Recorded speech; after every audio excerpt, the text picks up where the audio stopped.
When the blizzard hit during the holidays, I stocked up and kicked my cheating husband to the curb. The holidays were just around the corner, and my husband and I were getting ready to drive back to our hometown. On the day we were supposed to leave, my husband's old flame showed up with her dog, crying about how she couldn't get a ticket. My husband ordered me out of the car. With the dog, we're over capacity. You can take the train home yourself. But he knew damn well the train tickets had been sold out for weeks. My mother-in-law chimed in impatiently, "Megan has a fever. Are you really going to let her travel without a ride?" Looking at the snow starting to fall, I got out without a fight and started unloading all the holiday supplies I had bought. My husband scoffed. "So petty. Who cares about a few groceries? Just take them." I just smiled. They had no idea an apocalyptic blizzard was about to hit. The supplies they were sneering at would soon be the only thing keeping them alive. "Clara, Megan's running a fever, and she has her dog with her. We'll have too many people in the car. You'll have to figure out a train ticket and get home on your own." His old flame was sobbing beside him. "Mark, Clara, please. I have a fever. I feel so weak." My mother-in-law looked at her with pure adoration. "You're perfectly healthy. Why are you fighting a sick person for a seat?" I was in the middle of loading groceries into the trunk, but I stopped. "Every single ticket is sold out. How am I supposed to get back?" My husband wouldn't meet my eyes. "Mom and Dad are getting old, and Megan has a fever. I have to drive, so you're just going to have to make a sacrifice." I laughed coldly. Of course. It was the exact same script as my last life. I'd been reborn. When I opened my eyes again, I was back on the day we were supposed to drive home for the holidays. In my last life, my husband felt so sorry for his feverish old flame that he insisted on bringing her along. I fought him tooth and nail, and managed to keep my seat in the car. On the way, we got caught in a massive snowstorm. The temperature plummeted to 30 below zero. Countless cars were stranded on the highway, unable to move. Luckily, I had bought a ton of supplies, including 2 new comforters. Thanks to those things, our family managed to survive for 5 days. Then my husband got a phone call and started screaming at me. "This is all your fault. You're so cold-hearted and selfish." Megan froze to death. If she'd been in my car, she would still be alive. He despised me after that. As our food dwindled, he and my in-laws decided to kill me in secret. As I was dying, I begged him to spare me. He planted his foot on my face, his expression twisted with hate. "If you die, there's one less mouth to feed. We can last a few more days. You killed Megan, now you're going to pay with your life. Well, what's your answer?" My husband's voice snapped me back to the present. I looked up at the swirling snowflakes and made my decision. "Fine, I'll give her my spot. But I bought all these groceries, so I'm keeping them." Hearing this, Megan let out a laugh. "Clara, you're being so cheap. It's just a few groceries." My mother-in-law agreed. "Let her keep them, who cares? We'll just buy new stuff when we get there, nicer stuff than this." I sneered inwardly. The supplies they couldn't care less about now would be lifesavers once the apocalyptic blizzard hit. Before they left, Megan whispered in my ear, "See? Mark still cares more about me. You must be so jealous." Jealous? Watching them drive off so happily toward their deaths. What was there to be jealous of? After my husband's family drove away, I watched the snow fall harder and harder, lost in thought. I didn't have much time. 2 days tops. In 2 days, most cities would be buried in snow. I decided to stay put and give up on going home. I quickly called my parents and sent them a list of everything they needed to prepare for the extreme cold. My dad was confused by items like a hand-crank generator and solar panels, but he promised to get everything on the list. I breathed a sigh of relief. Mark had taken our only car, so I had to take a cab. I needed to stockpile a massive amount of supplies. I had died too early last time, so I had no idea how long the disaster would last. My only option was to over-prepare. I couldn't stay in our apartment. I was worried that if Mark and his family didn't die on the highway, they'd come back. To be safe, I needed to find a new place to live. It didn't take long for me to pick a spot. My best friend's grandmother's old villa in the countryside. The villa wasn't far, only about a half-hour drive. My best friend's family had moved to Florida years ago, so the house had been sitting empty for a long time. I got her permission and urged her to stock up on supplies too. In my past life, even a place like Florida had been hit by the brutal, extreme cold. First, I went to the bank and withdrew all my savings, $200,000 in total. Then I took out loans from every platform I could, staying within the limit I knew I could pay back once I sold my house. With cash in hand, I felt much more secure. I took a cab to the biggest supermarket in town and bought a ton of food. When the apocalypse hits, sitting at home gets boring fast. You need comfort food. Stockpiling is a must. I focused on non-perishables.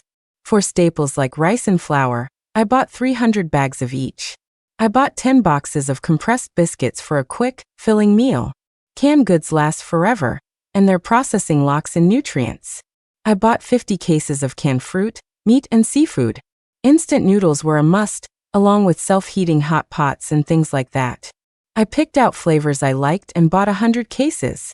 I couldn't forget toiletries. Things like toilet paper and pads were essential, so I stockpiled enough for 2 years. I also stocked up on all kinds of seasonings and sugar. And I bought snacks, nuts, chocolate, cookies, potato chips, you name it. And of course, the nectar of the gods, soda. A necessity. Water was critical. I bought enough bottled water for one person for a year and ordered a simple water filtration system online for same-day delivery. For emergency lighting, I bought a case of candles. To avoid attracting attention, I made several trips. Even so, I overheard people muttering, "It's just a little snow. Why is she buying so much? Isn't she worried it'll expire?" I kept my head down, my mask on, and ignored them. I'm no saint, I can't save everyone. Cured meats like bacon and sausage store well, so I bought 100 pounds from a local market. Next, the most important category, cold weather gear. I went to several stores and bought a hand crank generator, solar panels, and solar-powered chargers. You can store electricity too. I bought 20 high-capacity batteries. Between those and the solar panels, my basic power needs would be covered. I bought several of everything.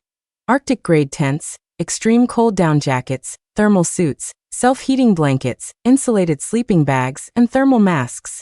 I didn't have time to try on clothes, so I just bought everything a couple of sizes too big.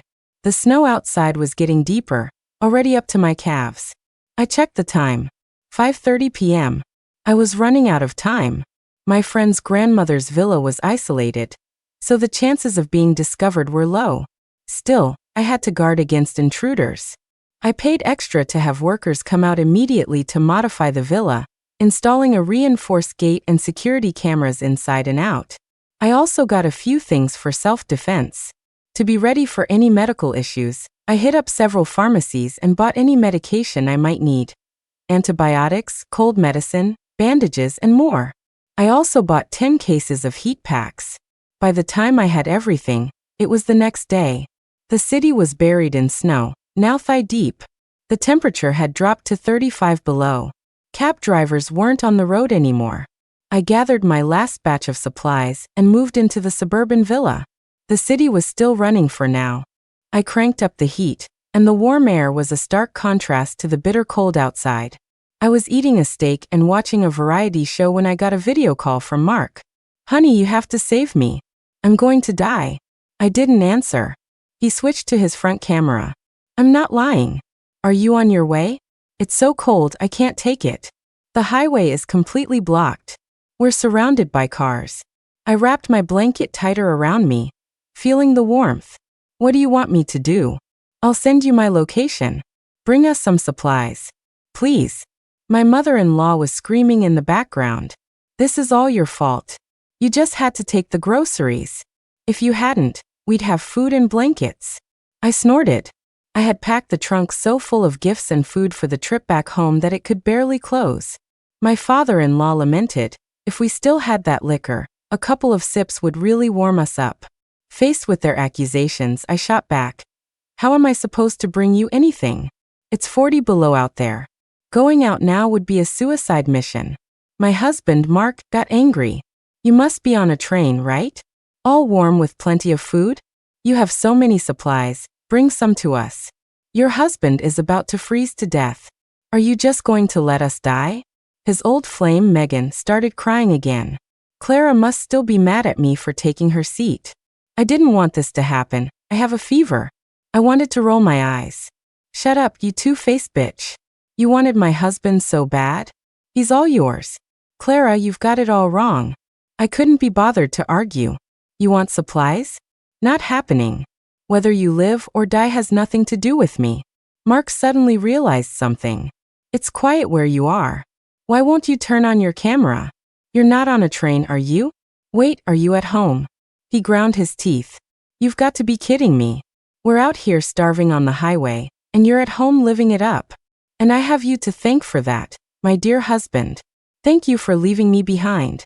Otherwise, I'd be the one stuck on that highway, freezing to death. I watched on the screen as a look of regret slowly crept across Megan's face. That's right. She was the one who had begged and pleaded to get in that car and go back with him. I hung up the video call without a second thought. The news was covering the disaster unfolding across the country. The blizzard hit right during the holiday travel rush, stranding countless people on the roads and trapping huge crowds in train stations.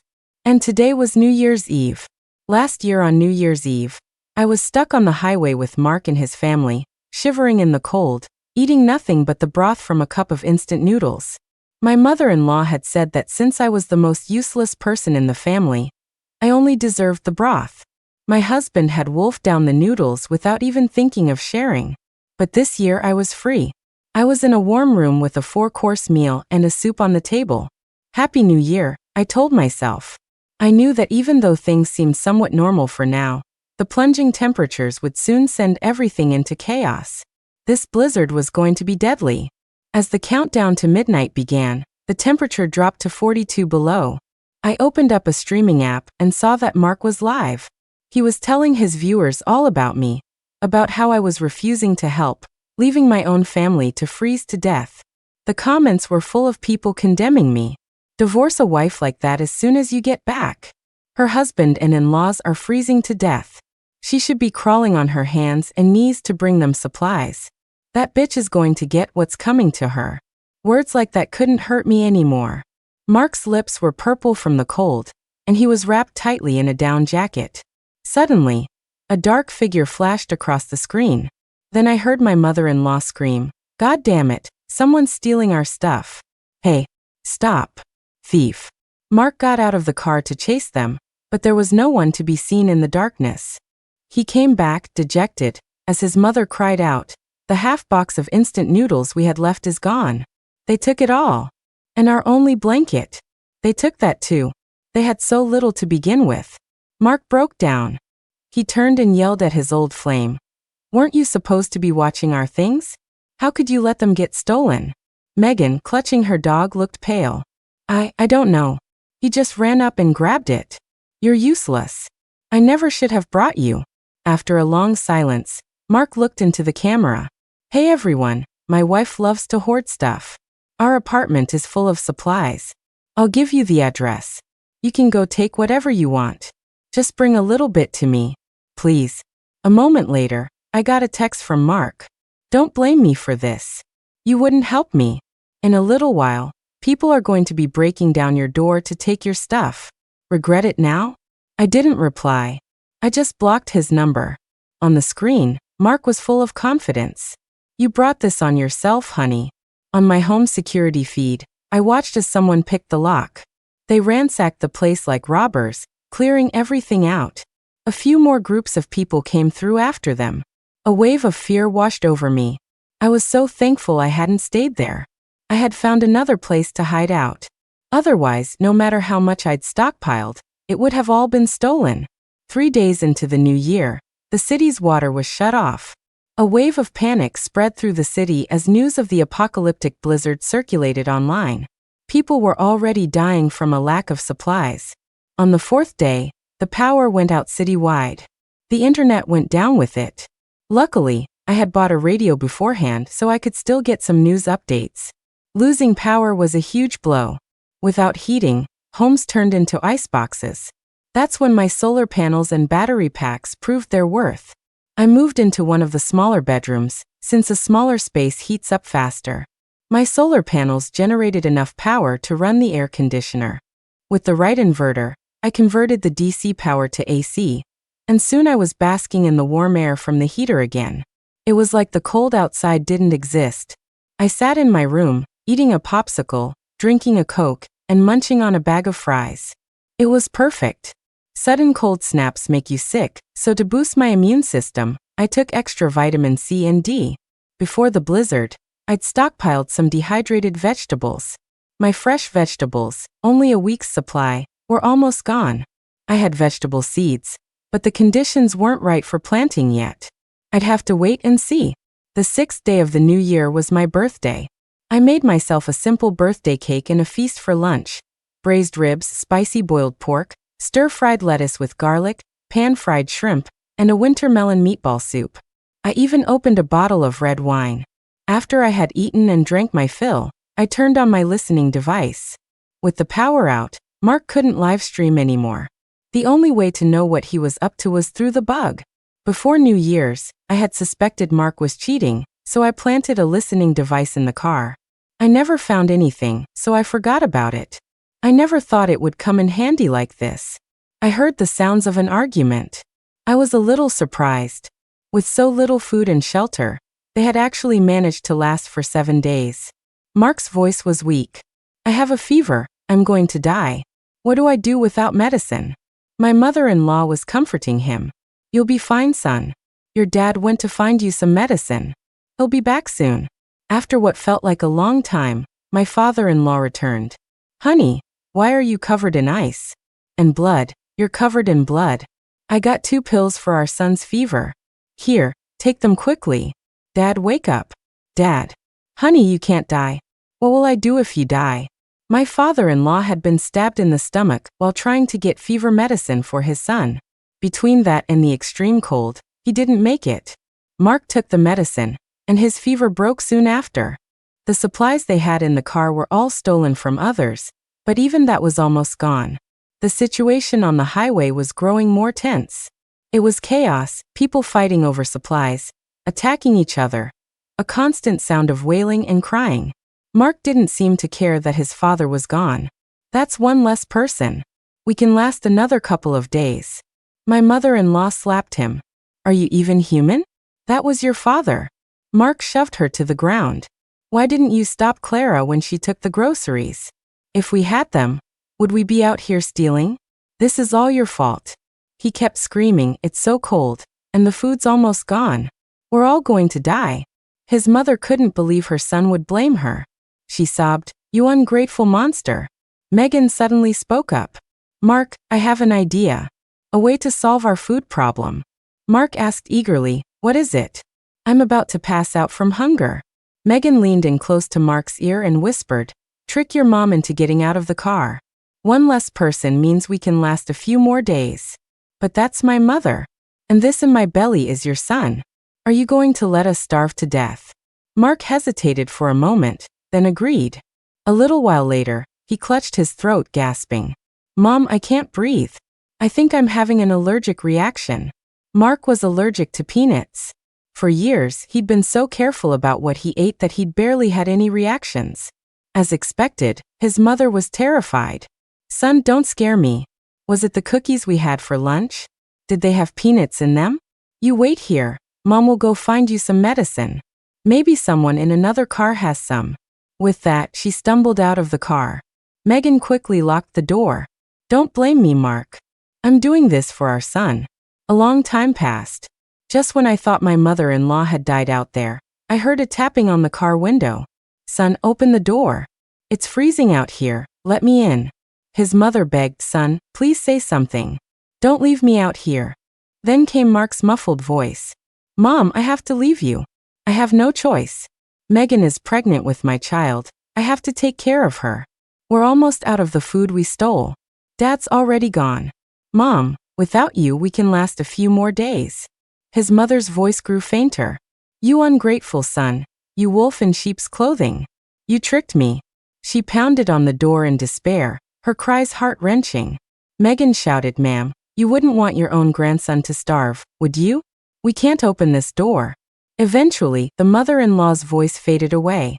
Inside the car, Mark had no idea that his mother was clutching a box of allergy medicine. She had endured the knife like cold, begging for it from another car. Too weak to walk, she had crawled back step by step, her back a mess of bloody scratches, muttering the whole time, "With this medicine, my son will be saved." She had crawled all the way back to the car, only to be met with her own son's cruel and calculated betrayal. The howling wind drowned out her last words. "Son, Mom got you the medicine." She clutched the box tightly, freezing into an ice sculpture in the swirling snow. Finally, everything fell silent. No one cared about her. Megan opened the car door for a second, then quickly shut it. "Your mom's frozen solid." Mark buried his head in his hands and sobbed a few times. "Mom, don't blame me. I really had no choice. I have to live. Megan is carrying your grandson, you know." Megan said smugly, "That's right. The ultrasound said it's a boy. He can carry on the family name. As soon as we get back, you need to hurry up and divorce your wife." Mark agreed. So many people went to her place to get supplies. She's probably dead by now. Then the house and all her savings will be ours. Listening to their scheming, my heart sank. No wonder my mother-in-law and Mark were so obsessed with Megan. No wonder they were willing to abandon me to bring her home. They were worried something might happen to their precious grandson. So my gut feeling was right. Mark really was cheating on me. He was just so secretive I never managed to catch him. Those two scumbags even had a child on the way.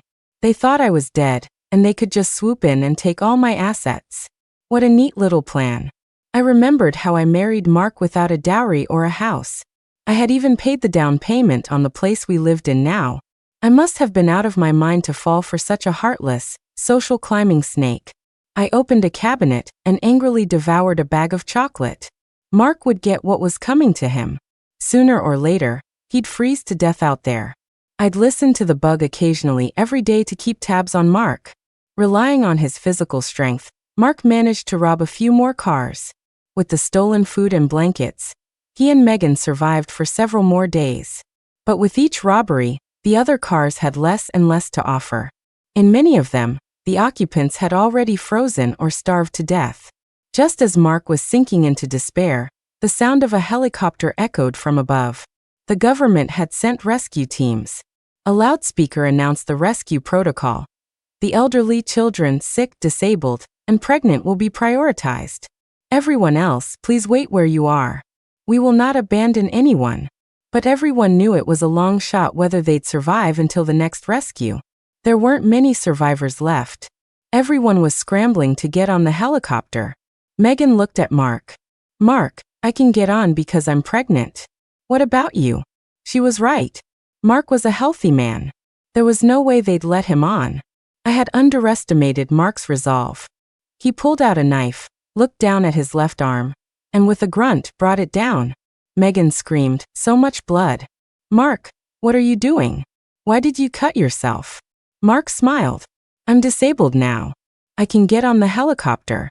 I have to go back and see if Clara is dead or not." My heart sank. Mark was coming back. I heard on the radio that the government had set up temporary shelters for the rescued. Everyone was given food, not much, but if they were careful, it would last about a week. They couldn't stay in the shelters forever. Eventually, they'd have to go back home. On my security cameras, I watched Mark and Megan return. Mark's arm was wrapped in a bandage. They were a far cry from the well-dressed couple who had left for the holidays. Their clothes were filthy, and they were so weak they could barely stand. Mark was full of regret. I never should have told people to come loot the place. The apartment was picked clean, but Mark still managed to find a little food hidden in the corners of the kitchen, snacks I had stashed away from him. Mark was always telling me to lose weight, but I couldn't resist hiding some treats. I never thought they'd end up benefiting him. After scouring the apartment, Mark found a few cups of spicy noodles and some packets of chicken feet. He muttered, "At least there's something left to eat. We can hold out a little longer. Things will get better once the snow stops." Megan sounded uncertain. "Will the snow really stop?" Shivering, Mark walked through the apartment. "Clara definitely hasn't been back. She's hiding somewhere else." The city's power grid came back online for a brief hour. Seizing the opportunity, Mark video called me. I answered immediately, pointing the camera at my dining table. compared to the feast laid out before me. The food Mark was holding looked pathetic. His face twisted with jealousy. Clara, you're living in luxury. I'm your husband. How can you be so cruel? Husband? A husband who got another woman pregnant? A husband like that, I'd rather not have. His expression changed. You knew? Yeah, I figured it out. You know, I'm not totally against taking you in. But Megan, that homewrecker, I just can't stand the sight of her. Mark glanced at Megan and said nothing. I continued, I have air conditioning here and plenty of food. Mark, when you kicked me out of the car, you never imagined you'd get caught in a blizzard, did you? It's a real shame you're still alive. The universe must be blind. Mark gritted his teeth, letting me mock him. Then he humbled himself. Clara, I regret everything. I realize now that you're the one I truly love. Megan and I, it was just a fling. Give me a chance. Let me make it up to you, okay? I'll think about it, I said, then hung up and switched back to the security feed. I deliberately gave Mark a glimmer of hope. It was the only way to turn him against Megan.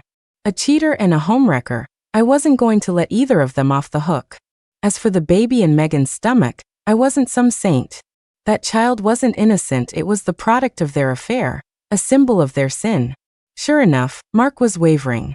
After all, he had seen the feast on my table and the stacks of supplies in my house. And in this sub-zero weather, I even had air conditioning. For Mark, that was an irresistible lure. Megan, oblivious to the situation, was complaining about the baby kicking and saying she was hungry. Mark yelled, "Your appetite keeps getting bigger. This is all the food we have. It'll last 3 or 4 days at most. If we don't ration it, we're going to starve. Why are you yelling at me? I'm carrying your son." A few weeks later, all of Mark's food was gone. The temperature outside had dropped to 60 below. Going out was a death sentence, and they both knew it. Panic was setting in. What are we going to do? I don't want to die. Mark clenched his jaw. There have to be other survivors in this building. We'll rob them, just like we did on the highway. With the holidays approaching, most people had gone back to their hometowns. Very few had stayed behind. As far as I knew, in our entire building, maybe only 3 or 4 families were left. Mark wrapped himself in the thickest blanket in the house and grabbed a kitchen knife. He wasn't gone long. When he came back, he was carrying stolen food. He had robbed a divorced mother and her daughter on the 3rd floor. Seeing the bloodstains on his sleeve in the video, my stomach churned. Megan understood. Did you again? Mark snapped, shut up. We have to survive. That mother and daughter downstairs had a lot of supplies. They even had heat packs. They're pretty warm. They had so much stuff, it'll take me a few trips to get it all. Though Mark didn't say it outright, I knew what had happened to the mother and daughter downstairs. I quietly saved the video footage. About a month later, the snow stopped. The temperature gradually warmed up, eventually stabilizing around 5 degrees. It was a livable temperature again. Mark and Megan had managed to survive on the supplies they'd stolen from their neighbors. But the blizzard had terrified everyone. The streets were still mostly empty, and supermarkets remained closed. The apocalypse was far from over. After the blizzard, the next thing to hit was a heat wave. For days after the snow started, I had a dream. In the dream, after the extreme cold ended, an endless day began. The temperature kept rising, soaring to 130 degrees. I wasn't sure if the dream was real, but as events unfolded one by one, I knew it was true. A heat wave was coming. Luckily, I had prepared for everything when I was stockpiling. The villa was fully stocked, and I had my own power generator, more than enough to handle a heat wave. I just had to survive for 2 months. As the snow melted, the city's temperature began to rise, until soon it was hotter inside than it was with the heat on. People temporarily forgot their grief and tried to return to normal life. Mark managed to scavenge a few more supplies. Megan breathed a sigh of relief. Mark, with all this, will be okay. But Mark was growing uneasy. Something's not right. This isn't over. It's still winter, but it's this hot. Something's wrong. The temperature climbed higher and higher. Finally, one night he packed up all the food in the house and snuck away. Watching Mark's figure on the screen, I clapped my hands. It was finally happening. On February 14th, Valentine's Day, Mark showed up outside the villa. The temperature skyrocketed overnight, hitting 120 degrees. At midnight, the sun was still high in the sky. The city had lost the night. Mark was dragging a blanket and a bag of food. His lips were cracked, and he was drenched in sweat. I had doubled the height of the villa's walls and lined them with high-voltage wires. There was no way he could climb over. But Mark had come prepared. He held up a megaphone. "Clara, I was wrong. Please forgive me. For the sake of our marriage, let me in. I'm dying of thirst." Haunted by the blizzard, Mark had only stockpiled cold weather supplies. In this extreme heat, they were useless and absurd. I stood inside the wall. "How did you find this place?" "In your video call, I saw the osmanthus tree in the yard. You told me once that your friend's villa in the countryside had an osmanthus tree. I took a chance and came looking. This is the only villa around here. You're smarter than you look." Mark pleaded and begged. After a while, with a creak, the main gate opened. I had opened the gate for him. "It's cool inside," I said. Mark darted in and ran into the house. The air conditioning was blasting cold air. It was wonderfully cool. He greedily drank in the cold air, grabbed an ice cream from the freezer, and sighed. "Clara, you really stocked up on everything. You're so comfortable, even in the apocalypse." I could see the greed in his eyes. I said softly, "I'm glad you saw the error of your ways. I forgive you. We can live here together." Mark slowly advanced on me, a cold smile on his face. "Together? Clara, are you really that stupid? This villa is mine now. As for you, you can go to hell." He suddenly pulled out a fruit knife and lunged, stabbing at my stomach. Then he froze. I seized the moment, kicked the knife out of his hand, and smashed a nearby vase over his head. Mark collapsed unconscious. I patted my stomach. Good thing I was prepared. I was wearing 2 layers of body armor. When Mark woke up again, he was locked in a cage in the villa's basement. He struggled, screaming obscenities. I laughed. "Surprised? I leaked the location to you on purpose. I wanted you to find me, because I had to make sure you wouldn't survive to see the end of this." A man like Mark had managed to survive the blizzard. I was genuinely afraid he might make it through the heatwave too. So I decided to take matters into my own hands. I didn't kill him. Death would be too easy. I wanted him to beg for it. Before long, the heatwave ended. Cities began to return to normal. The apocalypse was over, but countless people had died. I heard that Megan had starved to death after Mark ran off with all the supplies. And my husband, Mark, had disappeared after the apocalypse ended. I provided the police with a video clip, the one of Mark attacking me in the villa, and me hitting him with the vase. I cried to the police. I was so scared after I hit him. He just ran away. He hasn't come back. Mark was reported as a missing person, and the case went cold. During that time, I started selling my surplus supplies. All sorts of goods were now rationed. Everyone, terrified of another freak weather event like the blizzard or the heat wave, was desperately stockpiling. I knew the disaster was over.